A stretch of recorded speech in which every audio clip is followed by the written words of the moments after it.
சுக்ரீவன் அனுமன் நம்மை காப்பாற்றுவதாக சொன்ன ராமரும் நம்மை காப்பாற்றப் போவதில்லை, நாம் இங்கேயே அகப்பட்டு சாக வேண்டியதுதான் என்று ஒவ்வொரு வானரமும் அவர்களை திட்டிக் கொண்டிருந்தது. ஒரு மூத்த வானரம் அனைவரையும் வாயை மூடுங்கள் என்று திட்டி, ராமர் நம்மை நிச்சயமாக சொன்னபடி காப்பாற்றுவார், கண்களை மூடிக்கொண்டு ராமநாமத்தை சொல்லுங்கள் என்றது. அதன்படி அனைவரும் செய்தனர். போர் முடிந்து சீதையை அழைத்து கொண்டு போகும்போது ராமர் சுக்ரீவனிடம் அனைத்து வானரங்களும் பத்திரமாக இருக்கிறார்களா என்று எண்ணிவிட்டு வா என்றார்.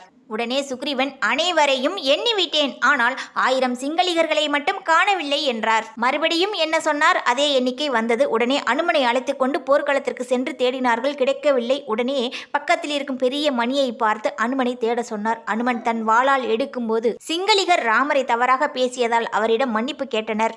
அனுமா, வாளில் மணியுடன் உன்னை பார்க்கும் இந்த காட்சி மிகவும் சுந்தரமாக உள்ளது. இந்த கோலத்தில் உன்னை தரிசிப்பவர்களுக்கு ஞானமும் வைராக்கியமும் கிட்டும் என்று வாழ்த்தினார் ராமர்.